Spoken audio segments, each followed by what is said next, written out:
bersikap berdiri. Kita akan memulai ibadah kita pada pagi hari ini. Mari kita tenangkan diri kita sejenak, kita mengambil saat teduh.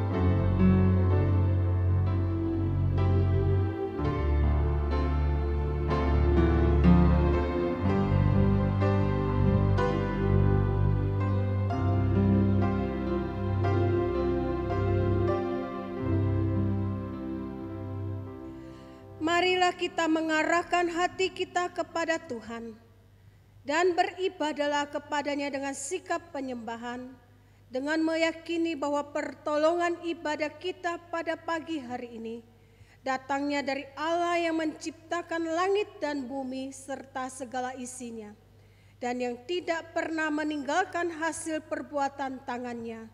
Turunlah atas kita sekalian kasih karunia dan damai sejahtera dari Allah Bapa, Allah Anak, dan Allah Roh Kudus. Amin. Shalom, selamat pagi Bapak, Ibu, dan Saudara yang saya kasih dalam Tuhan.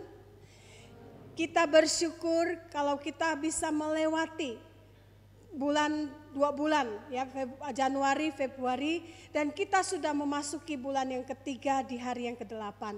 Semua bukan karena kuat dan hebatnya kita, tapi karena anugerah Tuhan yang dicurahkan dalam hidup kita. Amin. Baik, kita akan bersama-sama memasyurkan namanya. Kita akan menyanyikan pujian hormat bagi Allah. Kita nyanyikan bait pertama, kedua, dan intro, kemudian masuk bait yang ketiga.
Bersama-sama merendahkan hati kita di hadapan Tuhan. Tuhan sudah menyertai memelihara hidup kita sepanjang 1 minggu yang sudah kita lewati. Dan tentunya ada banyak hal yang sudah kita perbuat dalam hidup kita, baik itu melalui perkataan kita, perbuatan kita, tingkah laku, dan segala tindakan kita. yang secara sadar atau tidak telah melukai sesama kita, bahkan terlebih lagi telah melukakan hati Tuhan. Pada pagi hari ini Tuhan memberikan kita kesempatan untuk datang mengakui segala dosa dan pelanggaran kita. Marilah dengan senyap kita berdoa di hadapan Tuhan.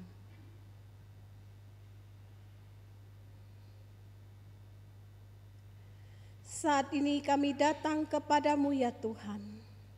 Kami rindu menghadap hadirat-Mu yang kudus. Tapi kami sadar kami tidak bisa datang dengan adanya dosa di dalam kehidupan kami yang sudah kami perbuat sepanjang 1 minggu yang sudah kami lewati.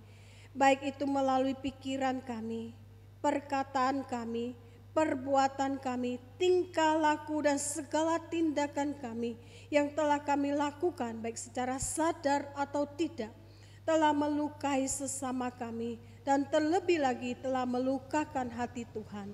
Pada pagi hari ini Tuhan, kami membawa semua dosa kami meletakkannya di bawah kaki Tuhan. Kami mengakui segala dosa dan pelanggaran kami, dan kami percaya Engkau Allah yang setia, Engkau akan mengampuni kami, dan Engkau akan melayakkan kami pada pagi hari ini untuk datang menghadap hadirat-Mu yang kudus. Terima kasih Tuhan untuk pengampunan dosa yang Engkau berikan kepada kami. Terpujilah nama-Mu. Di dalam nama Tuhan Yesus kami berdoa dan kami berserah. Amin. Bapak, Ibu, dan Saudara silakan duduk kembali. Sebagai orang yang telah mengaku dosa di hadapan Tuhan dengan tulus dan ikhlas, dengarkanlah berita anugerah yang diberikan kepada setiap kita yang terambil di dalam kitab 1 Yohanes pasal yang pertama ayat yang ke-9. 1 Yohanes pasal yang pertama ayat yang ke-9, demikian bunyi firman Tuhan. Jika kita mengaku dosa kita, maka Ia adalah setia dan adil, sehingga Ia akan mengampuni segala dosa kita dan menyucikan kita dari segala kejahatan. Dengarkan, kita akan bersama-sama membaca petunjuk hidup baru yang terambil dalam kitab 1 Samuel pasal yang ke-16 ayat yang ke-7b. Kita akan membacakannya bersama-sama, petunjuk hidup baru. Bukan yang dilihat manusia, yang dilihat Allah. Manusia melihat apa yang di depan mata, tetapi Tuhan melihat hati. Sekali lagi, 1 Samuel 16 ayat 7b. Bukan yang dilihat manusia, yang dilihat Allah. Manusia melihat apa yang di depan mata, tetapi Tuhan melihat hati. Baiklah, kita akan kembali bersama-sama sebelum mengakui iman kita di hadapan Tuhan. Kita akan nyanyikan pujian Nyamanlah Jiwaku.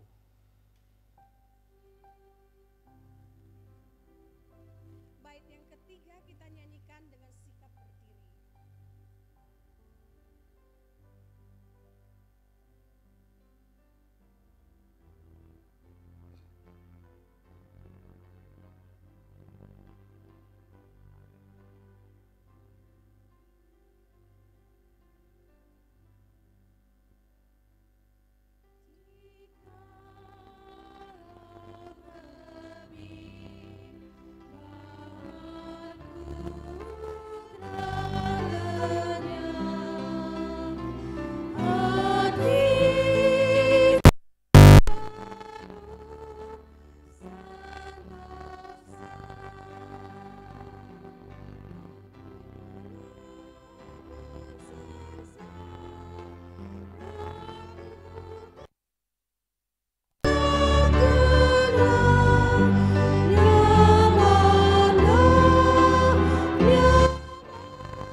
bersama-sama mengiklarkan iman kita seturut dengan pengakuan iman rasuli yang berbunyi demikian.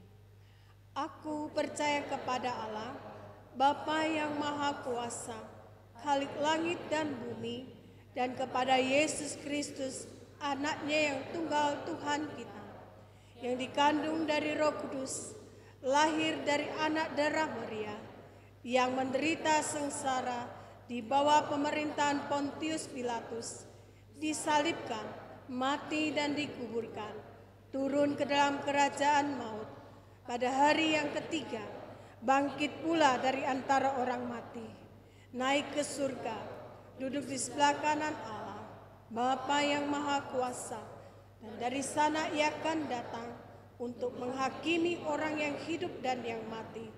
Aku percaya kepada Roh Kudus, gereja yang kudus dan am, persekutuan orang kudus, pengampunan dosa, kebangkitan tubuh, dan hidup yang kekal. Amin. Bapak Ibu Saudara, silakan duduk kembali. Untuk mempersiapkan hati kita mendengarkan firman Tuhan yang pada pagi hari ini akan disampaikan oleh Pendeta Agus Pramono, kita akan bersama-sama kembali memuji Tuhan dengan pujian Aku Datang dan Ku Bersujud.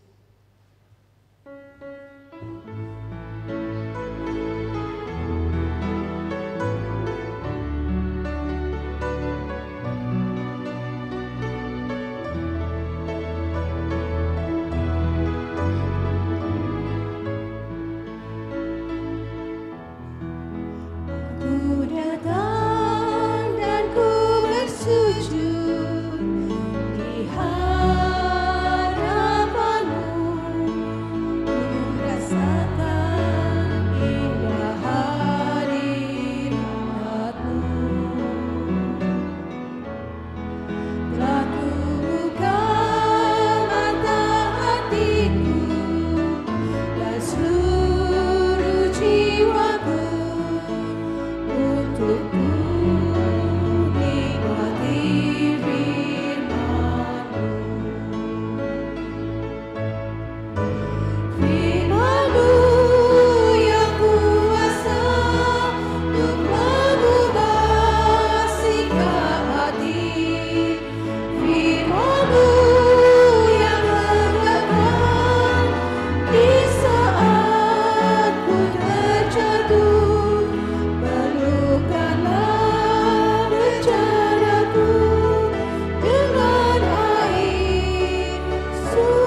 Mari kita masuk dalam doa.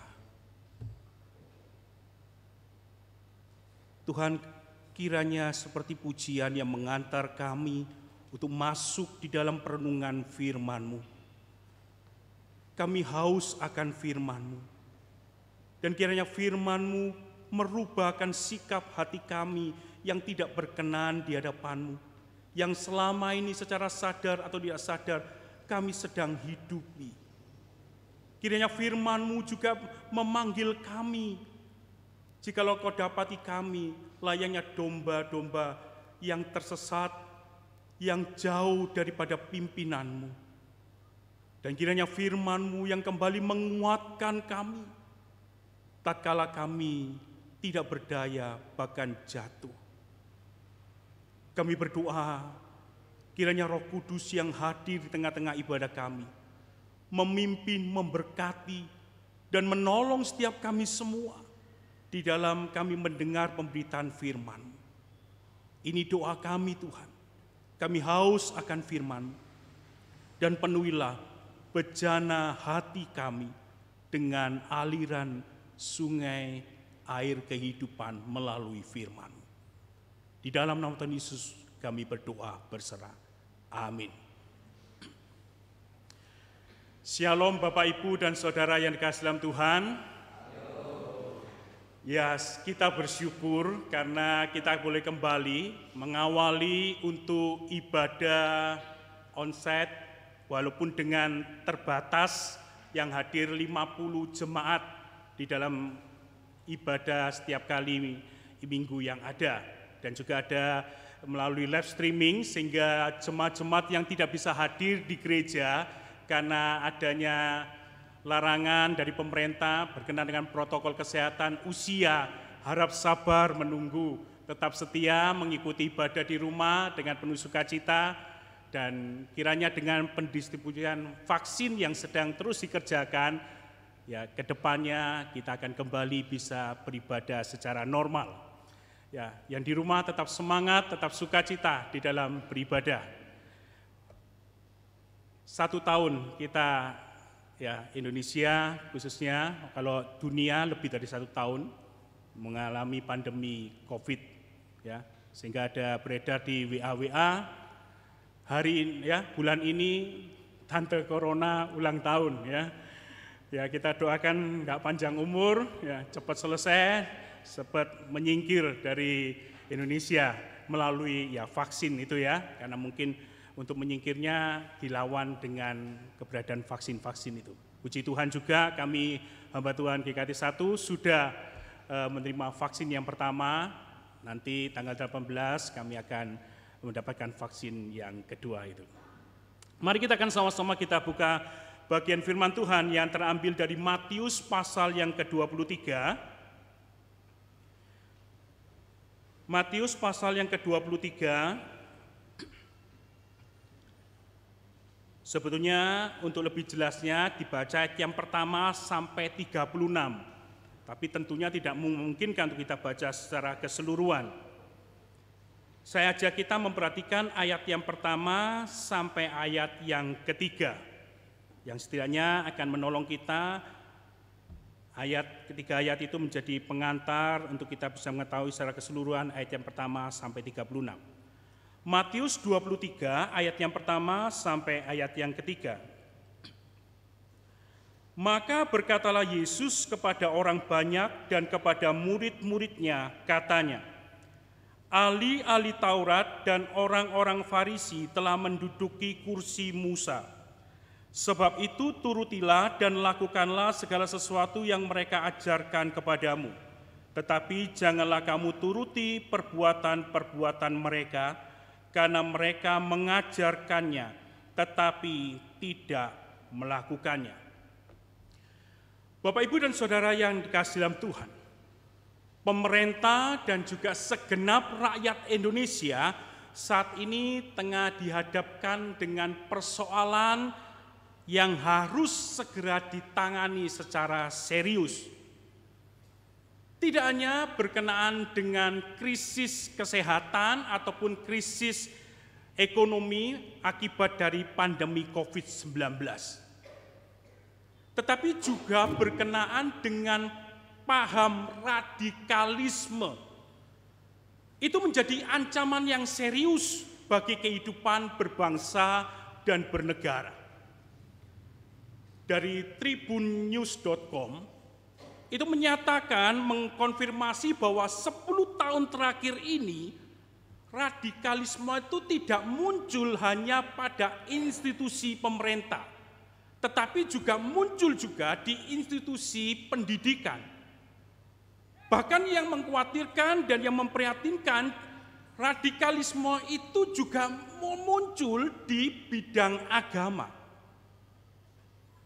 Adanya khotbah ataupun ceramah rohani yang memasukkan akan paham radikal seperti sikap intoleransi, ujaran kebencian yang memicu, membangkitkan akan kemarahan serta perilaku untuk merusak, bahkan juga membunuh atas nama agama sambil menyebut-nyebut nama Tuhan.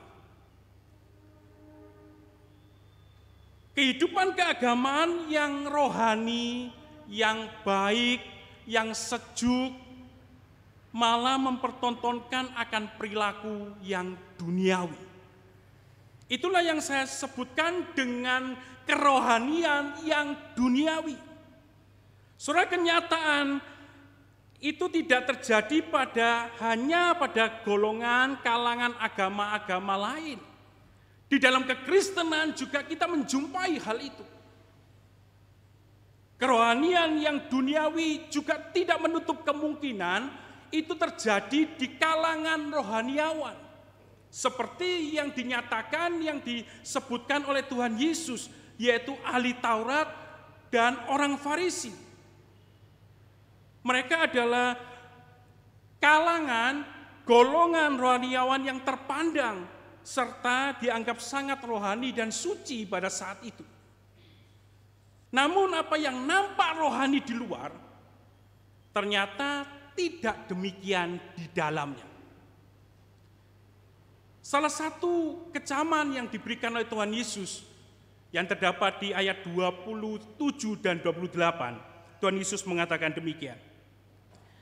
Celakalah kamu, hai ahli Taurat dan orang-orang Farisi, hai kamu orang-orang munafik, sebab kamu sama seperti kuburan yang dilabur putih, yang sebelah luarnya memang bersih tampaknya, tetapi yang sebelah dalamnya penuh tulang belulang dan berbagai jenis kotoran.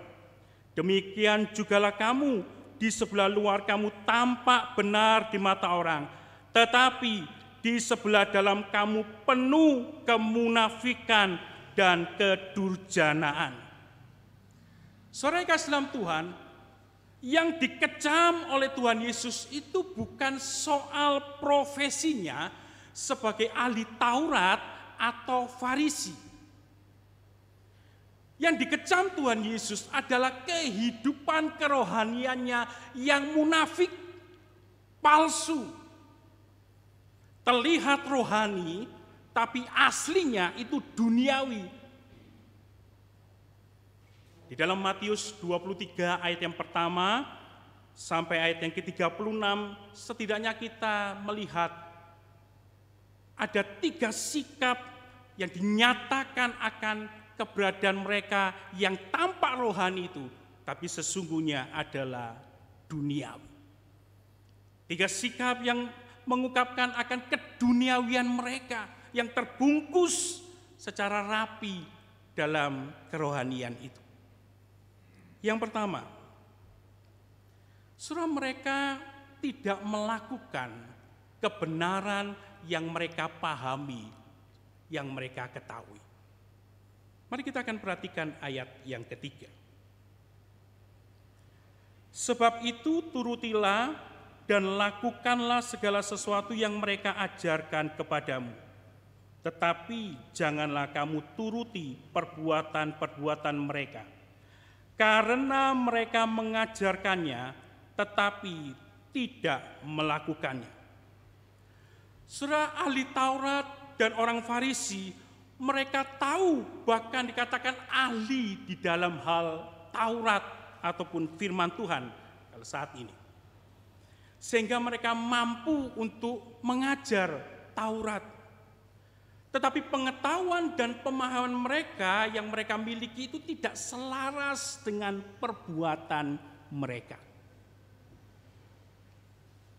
Itulah yang dinyatakan oleh Tuhan Yesus, mereka itu munafik. Mereka mampu tahu dan memahami, mampu bahkan mengajarkannya. Tetapi mereka tidak mampu untuk melakukan, mempraktekkannya. Saudara, ini hal yang sangat fatal. Bahkan dampaknya itu sungguh luar biasa. Ada seorang yang memberikan kesaksian. Dia menjadi malas untuk beribadah. Karena dia mengungkapkan, karena dia melihat secara langsung perilaku yang tidak terpuji dari pimpinan-pimpinan kantor di mana dia bekerja. Yang jadi masalah adalah di antara pimpinan-pimpinan kantor itu dia lihat adalah orang-orang yang aktif melayani di gerejanya setiap minggu. Dia mengatakan dengan sinis bahwa di setiap pagi akan selalu diadakan doa sebelum memulai pekerjaan. Tetapi dia katakan, setelah itu kami semua harus melakukan, mempraktekkan akan bisnis dengan cara-cara yang kotor. Setelah itu yang dia katakan, selesai ibadah kami harus melakukan semua bisnis kotor itu. Bahkan dia katakan, pimpinan-pimpinan mereka itu yang juga seringkali memberikan renungan-renungan, wejangan-wejangan rohani kepada karyawan yang ada. Dia katakan, perilaku mereka itu sewenang-wenang, seenaknya sendiri terhadap mereka karyawan. Saudara, itulah yang menyakitkan dia. Sehingga dia sekarang muak melihat bahwa apa yang dia lihat sesungguhnya tidak sama dengan yang dipraktekkan. Saudara, oleh karena itu biarlah kita sungguh-sungguh berhati-hati. Untuk kita tidak hanya sekedar mampu berbangga diri dengan banyaknya pengetahuan dan pemahaman firman Tuhan. Dengan kefasihan kita untuk bisa mengutip, mengatakan ayat-ayat firman Tuhan. Untuk memberikan nasihat-nasihat, memberikan juga mungkin support, dukungan kepada orang-orang lain. Tetapi seringkali perilaku kita tidak selaras dengan pengetahuan dan pemahaman kebenaran firman Tuhan. Yang kedua, kesalehan rohani yang mereka lakukan seperti beribadah, berdoa, berpuasa, bersedekah. Sebenarnya semuanya itu mereka lakukan bukan untuk kemuliaan Tuhan.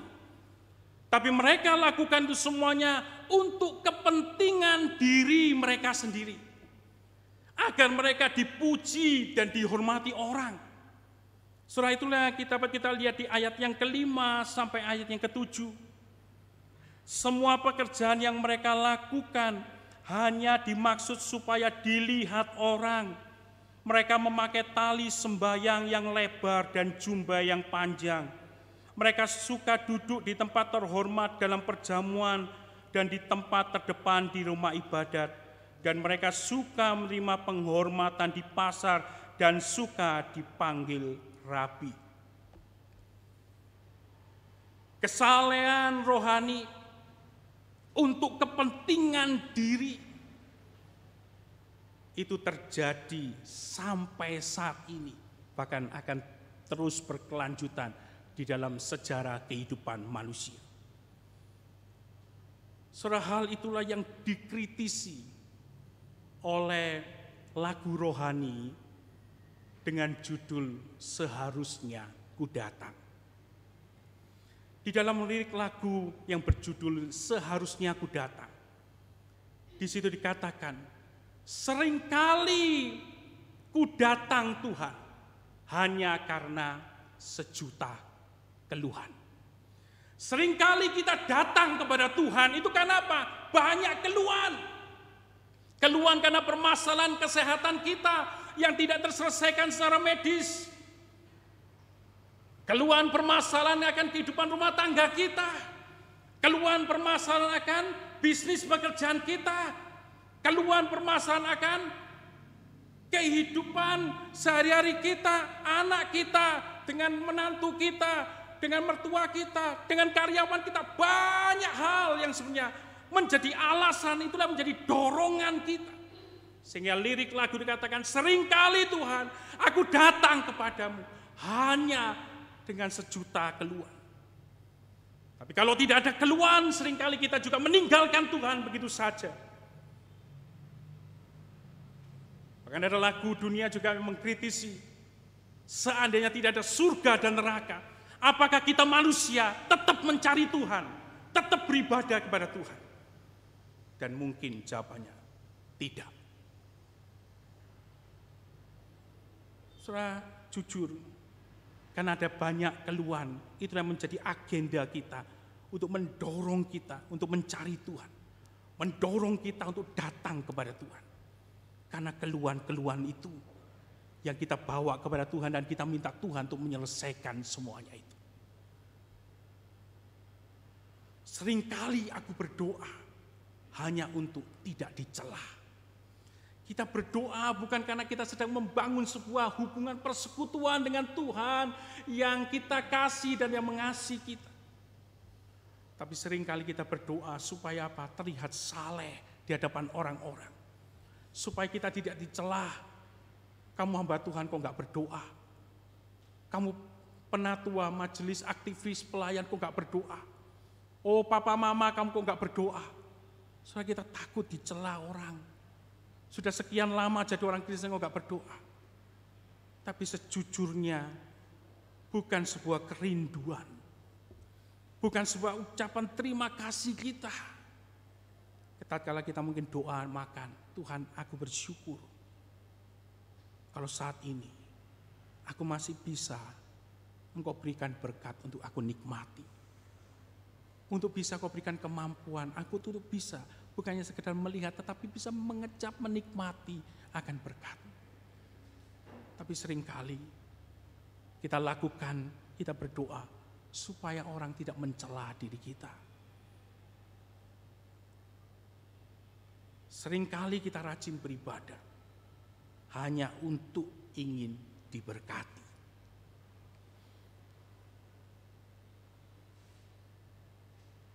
Ingin mendapatkan berkat yang lebih. Karena kita tahu berkat itu dari Tuhan. Kalau kita nggak datang dekat dengan Tuhan, kita berpikir, maka kita akan jauh dari berkat itu. Maka kita harus datang beribadah dengan rajin. Bahkan kita mungkin terlibat dalam pelayanan supaya seakan Tuhan itu sedang hutang dengan kita. Dan Tuhan melihat kita lebih di antara orang Kristen pada umumnya, sehingga Tuhan bergerak untuk memberkati kita lebih lagi. Tapi pujian itu menyadarkan kita. Seharusnya aku datang. Saya nyanyikan. Dengan segenap rindu dari lubuk hatiku, dengan hasrat yang tulus, karena ku cinta padamu, tak hanya memikirkan berkat yang Kau berikan, sungguh hanya karena ku mengasihimu, Yesus. Saudara, seharusnya itulah yang mendorong kita untuk melakukan kesalehan kerohanian. Dari lubuk hati kita yang terdalam, dengan hasrat yang tulus, tidak memikirkan akan berkat yang Dia berikan. Tapi dengan kerinduan kita katakan, karena aku mengasihi. Saudara, kehidupan kerohanian itu tidak berbicara mengenai kepentingan diri kita. Kehidupan kerohanian itu berbicara mengenai kepentingan Tuhan, kehendak Tuhan yang seharusnya kita hidupi di dalam kehidupan kita anak-anak Tuhan. Kehidupan kerohanian itu berbicara mengenai mencari kerajaan Allah dan kebenarannya, bukan mencari berkat-berkatnya yang adalah tambahan daripada kesetiaan kita. Dan kiranya kita sungguh-sungguh dengan ketulusan kita mencari Tuhan, mencari kerajaannya dan kebenarannya, bukan mencari akan berkat-berkatnya. Yang ketiga, surah kerohanian hanya mereka jadikan topeng dari perbuatan dosa. Di ayat yang ke-14 dikatakan, celakalah kamu, hai ahli-ahli Taurat dan orang-orang Farisi, hai kamu orang-orang munafik, sebab kamu menelan rumah janda-janda, sedangkan kamu mengelabui mata orang dengan doa yang panjang-panjang. Sebab itu kamu pasti akan menerima hukuman yang lebih berat. Surah di Ulangan 26 ayat yang ke-12, ada perintah yang diberikan khususnya kepada pemuka-pemuka agama untuk apa? Untuk mereka memperhatikan, bahkan memberikan makan kepada anak yatim dan juga para janda. Tetapi kalau kita lihat di ayat 14, bahwa mereka bukan saja mengabaikan perintah itu, tetapi sebaliknya mereka juga menindas para janda itu dengan ketetapan-ketetapan yang berat yang mereka buat. Dan untuk menutupi perbuatan jahat mereka, untuk mengelabui apa yang mereka buat itu di hadapan orang banyak, maka di situ yang dikatakan salah satunya dikatakan oleh Tuhan Yesus, mereka menutupinya dengan memanjatkan doa yang panjang. Sehingga orang memandang bahwa orang ini adalah memiliki kemampuan rohani yang lebih sehingga bisa berdoa sekian panjang itu. Bahkan di dalam doanya itu juga pasti ada kutipan-kutipan Taurat. Dan juga mereka menutupinya dengan memberikan perpuluhan, persembahan itu ya. Kalau kita lihat dalam apa yang dilihat dalam perjanjian baru itu memberikan persembahan yang dipertontonkan di depan orang. Saudara, mereka lakukan itu sebenarnya untuk menutupi kejahatan keberdosaan mereka. Dan memang banyak orang terkelabui dengan sikap mereka, kerohanian mereka yang terlihat sangat rohani dan sangat suci. Tetapi Tuhan tidak bisa dikelabui. Di ayat yang terakhir di ayat 14 dikatakan apa? Kamu pasti akan menerima hukuman yang lebih berat. Saudara, praktek yang demikian ini juga banyak kita jumpai di dalam kehidupan kekristenan saat ini. Kesalehan rohani, kemurahan hati dengan perbuatan-perbuatan baik yang bisa dipertontonkan ke banyak orang, sebetulnya hanya sebuah make up untuk menutupi akan keberdosaannya, kebobrokan hidupnya, keduniawian hidupnya. Mereka membagi-bagikan, mereka bersedekah, mereka akan terlihat baik dengan perbuatan-perbuatannya. Tetapi sesungguhnya mereka sedang menutupi akan keduniawian dan keberdosaannya. Saudara, mungkin orang banyak bisa kita kelabui. Orang banyak pada akhirnya mungkin mengagum-ngagumi kita tanpa tahu di balik sebenarnya kita ini adalah orang-orang yang sebenarnya berdosa. Bahkan mungkin lebih bobrok daripada mereka. Tetapi ingat, firman Tuhan pagi ini kembali kita diingatkan. Kalau selama ini kita mempermainkan hal itu, kita berperan munafik, ya, mengambil sebuah peran yang seakan baik tapi kenyataan tidak. Saudara, Tuhan tidak pernah bisa dikelabui dengan cara apapun yang sesempurna apapun yang bisa kita lakukan. Orang-orang sekali lagi bisa kita kelabui. Suamimu, istrimu bisa kau kelabui. Anak-anakmu bisa kau tipu. Mungkin dengan bisnismu yang tidak baik. Dengan kelakuanmu yang tidak baik. Dengan perbuatanmu yang kau pamerkan dengan kesalehan kerohanianmu. Tapi Tuhan tidak pernah bisa tipu. dosa tetap dosa.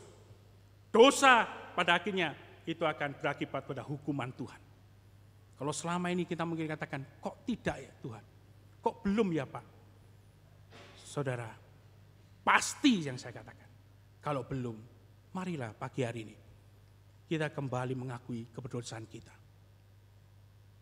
Dosa tidak bisa ditutupi dengan semua kebaikan-kebaikan itu. Kesalehan, kerohanian kita. Oleh karena itu, perenungan firman Tuhan dalam Matius 23 ayat 1 sampai 36 sudah menjadi sebuah perenungan yang relevan hingga saat ini. Untuk melihat, mengoreksi akan kerohanian macam apa yang sedang kita hidupi saat ini. Karena sebab banyak orang Kristen termasuk kita yang tidak menyadari keberadaan kerohanian kita yang sudah duniawi, bahkan mungkin sangat duniawi. Tetapi kita tetap menganggap diri kita, kerohanian kita adalah kerohanian yang baik, bahkan mengklaim, menyatakan diri bahwa kita sudah bertumbuh dan sedang bertumbuh di dalam kerohanian itu. Padahal kenyataannya kita sedang menjauhi akan kebenaran firman Tuhan. Kehidupan kita bertentangan dengan firman Tuhan dan kehidupan kita sama dengan kehidupan orang dunia yang tidak tahu dan tidak paham akan firman Tuhan. Buka hatimu. Kini Roh Kudus mengkoreksi setiap kita semua, saya, Bapak, Ibu, Saudara semua. Kerohanian kita di hadapannya. Dan kiranya firman Tuhan yang kita tahu dan kita pahami, membimbing kita untuk kita semakin tahu akan hal-hal yang berdosa. Bahkan tidak hanya sekedar tahu, tapi kita juga meninggalkan hal-hal dosa itu. Kita meninggalkan segala perkara-perkara dunia yang sia-sia.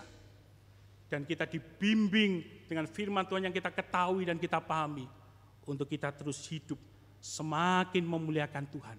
Dan semakin menjadi berkat bagi banyak orang. Tuhan Yesus memberkati kita. Mari saja kita tundukkan kepala.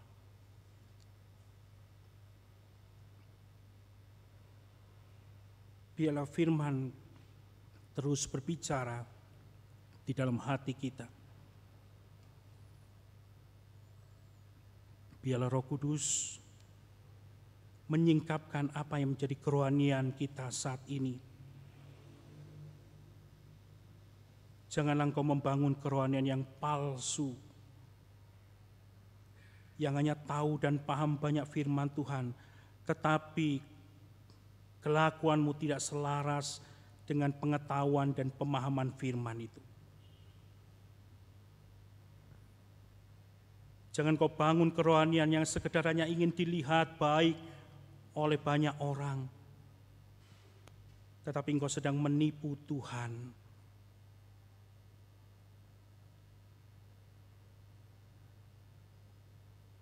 Dan jangan kau bangun kesalehan kerohani hanya untuk bertujuan menutupi dosa yang sampai saat ini engkau hidupi dan kau pertahankan dengan keras. Ingat, Tuhan tidak bisa engkau kelabui. Dosa tetap dosa. Dosa pasti akan mendatangkan hukuman. Bertobatlah. Dan biarlah kita datang mengaku segala ketidaklayakan kita. Dan kita punya komitmen baru untuk membangun sebuah kerohanian yang bukan duniawi, tapi kerohanian sesuai dengan apa yang menjadi kerinduan Tuhan. Tuhan, selidiki kami, tilik akan hati kerohanian kami. Sebab tidak ada satupun yang dapat kami sembunyikan di hadapan-Mu. Firman-Mu menyingkapkan akan keberadaan kami pribadi lepas pribadi di hadapan-Mu. Tolonglah Tuhan, kalau selama ini kami tidak bedanya dengan ahli Taurat, orang Farisi yang kau kecam kehidupan kerohaniannya. Yang boleh menampakkan kerohanian hanya di luarnya saja, tapi sesungguhnya aslinya kau dapati kehidupan kami sangat duniawi. Tidak bedanya dengan orang-orang dunia yang tidak mengenal Tuhan, yang tidak tahu dan tidak paham akan firman Tuhan. Tuhan, ampuni kami kalau kau dapati itu dalam hidup kami. Saat ini kami sungguh-sungguh merendahkan diri kami di hadapan-Mu. Kau dengar komitmen baru kami, Tuhan. Kau mau mendedikasikan akan hidup kami, khususnya di dalam hal rohani, dengan hasrat yang tulus, tidak memikirkan untuk kepentingan diri kami, tidak hanya sebagai make up untuk mendapatkan penghormatan pujian daripada orang lain, tidak untuk sebagai kedok topeng untuk menutupi keberdosaan yang selama ini kami hidupi, tetapi kami mengasihi-Mu. Kami mau berproses di dalam kerohanian itu untuk menjadi serupa dengan Engkau, sehingga hidup kami boleh menjadi berkat lebih banyak lagi, Tuhan. Ini doa kami, Tuhan. Tuhan dengar dan Tuhan tolong kami semuanya. Kami juga bersyukur untuk segala kebaikan-Mu di dalam ketidaksetiaan kami, di dalam kedeberdosaan kami. Bahkan berkat-Mu tetap Kau berikan kepada kami. Terima kasih untuk semuanya itu, Tuhan. Dan kami bersyukur kami boleh memberikan persembahan di dalam ibadah yang kami lakukan di pagi hari ini. Kiranya Engkau menerima akan persembahan kami. Kiranya Engkau mengkuduskan persembahan kami. Sehingga persembahan kami Engkau pakai di dalam pelayanan pekerjaan Tuhan yang semakin dikerjakan lebih luas lagi. Dan kami percaya berkat Tuhan tidak pernah meninggalkan akan setiap kami yang penuh dengan ucapan syukur dan setia memberikan persembahan kepada-Mu. Kami tetap berdoa untuk jemaat-jemaat kami, Tuhan. Tolonglah mereka, Tuhan. Mungkin mereka mengalami kejenuhan di dalam ibadah online di rumah yang mereka lakukan sekian lama ini, Tuhan. Tetap berikan sukacita, tetap berikan semangat dalam mereka beribadah. Dan biarlah mereka tetap setia sampai menunggu waktunya di mana mereka kembali kami bersama-sama boleh beribadah di gereja dengan penuh sukacita. Kami berdoa untuk jemaat kami yang sakit, untuk Ibu Hardono, untuk Ibu Ida, untuk Bapak Yakobus, papi daripada Ibu Hana, untuk Ibu Lucy. Kami berdoa juga jemaat kami yang lansia, Tante Bun-Buan, Tante Tin, Ibu Suparti dan lainnya, Tuhan, yang tidak kami sebutkan. Tolonglah Tuhan, berikan kekuatan, berikan ketabahan, berikan juga penghiburan-Mu dalam sakit penyakit yang mereka alami. Terlebih kami memohon bersatu hati di dalam nama Tuhan Yesus. Kiranya kuasa kesembuhan-Mu Tuhan, Tuhan nyatakan dalam sakit penyakit mereka. Tuhan sembuhkan sakit penyakit mereka. Dan Tuhan lepaskan dari sakit penyakit penderitaan yang mereka alami, Tuhan. Dan biarlah kuasa mujizat Tuhan juga bisa menyatakan dari segala vonis dokter yang mungkin menyatakan tidak bisa ada kesembuhan. Di dalam nama Tuhan Yesus, kami mohon itu terjadi, khususnya kepada Ibu Lucy yang pada saat ini dalam keadaan sakit. Berkati jemaat kami yang lansia, tetap lindungi mereka, jaga mereka, dan tetap berikan sukacita, penghiburan, pertumbuhan iman kepada mereka dan kepada kami semua jemaat-Mu. Kami serahkan bangsa negara kami, terus pimpin dalam pelaksanaan vaksin, dan kami rindu dalam pelaksanaan vaksin ini Tuhan, secara progres pada akhirnya membawa Indonesia lepas daripada pandemi ini Tuhan. Sehingga pemulihan demi pemulihan boleh terjadi. Sehingga khususnya kehidupan beribadah boleh kembali bisa dilaksanakan, dinikmati setiap jemaat-Mu. Ini doa kami Tuhan, di dalam nama Tuhan Yesus. Amin.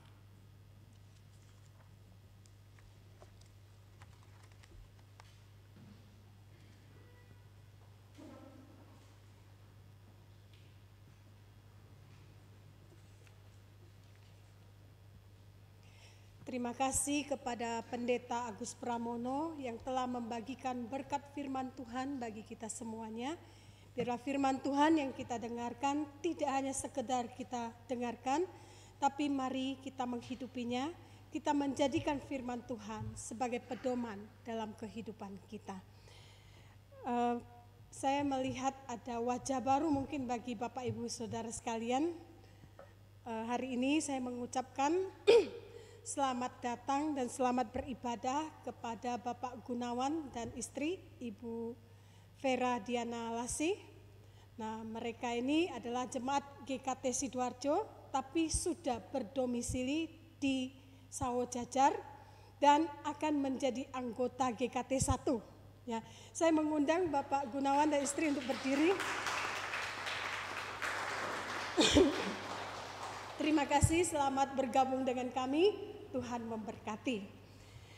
Bagi jemaat yang beribadah di rumah masing-masing, persembahan dapat diberikan melalui transfer ke rekening gereja yang tertera di layar atau mengumpulkannya di amplop dan dikumpulkan pada waktu ibadah normal kembali atau dimasukkan ke kotak persembahan yang telah disediakan di gereja. Bagi kita yang beribadah, kita dapat memberikan persembahan kita di kotak persembahan yang telah disediakan. Baik, kita akan bersama-sama kembali memuji Tuhan. Kita nyanyikan pujian Besar Anugerah-Mu.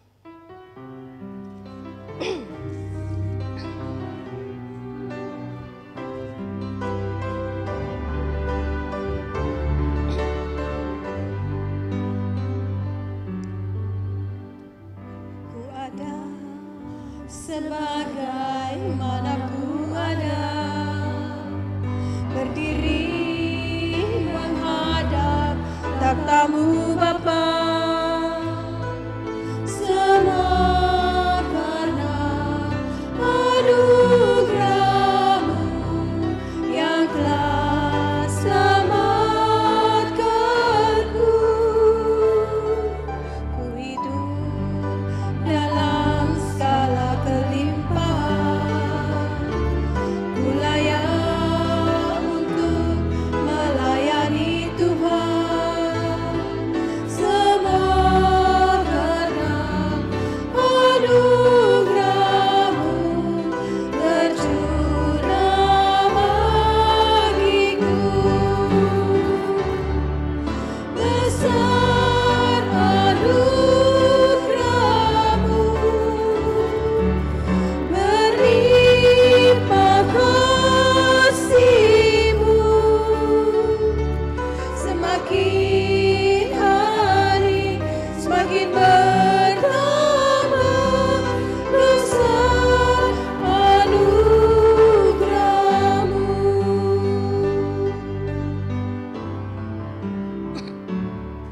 Ku ada sebagaimana ku ada, berdiri menghadap takhta-Mu Bapa, semua karena anugerah-Mu yang telah selamatkanku. Ku hidup dalam segala kelimpahan, ku layak untuk melayani Tuhan. Semua karena anugerah-Mu tercurah bagiku. Besar anugerah-Mu, berlimpah kasih-Mu, semakin hari semakin bertambah. Besar anugerah-Mu. Mari kita mengambil sikap berdiri. Besar anugerah-Mu, berlimpah kasih-Mu, semakin hari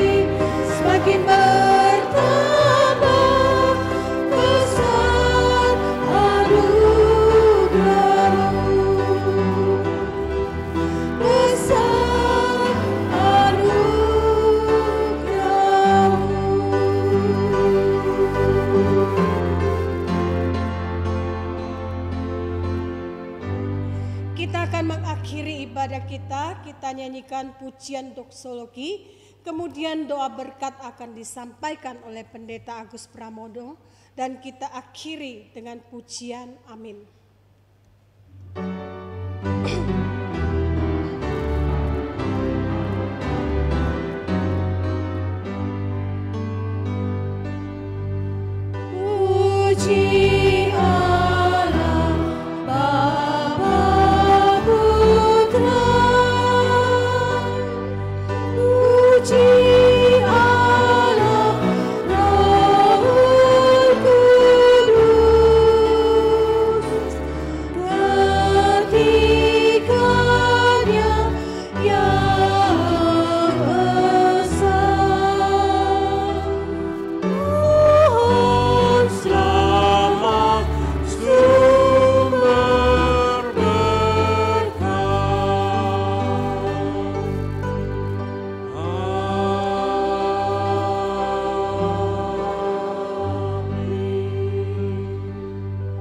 Jemaat kasih dalam Tuhan, arahkanlah hatimu dan terimalah berkat Tuhan. Kiranya kasih, karunia, dan damai serta Allah yang melampaui segala akal, anugerah keselamatan dalam Yesus Kristus, persekutuan, pertolongan, penghiburan, dan kuat kuasa daripada Roh Kudus, menyertai, memimpin, dan memberkati hidupmu saat ini sampai selamanya. Amin.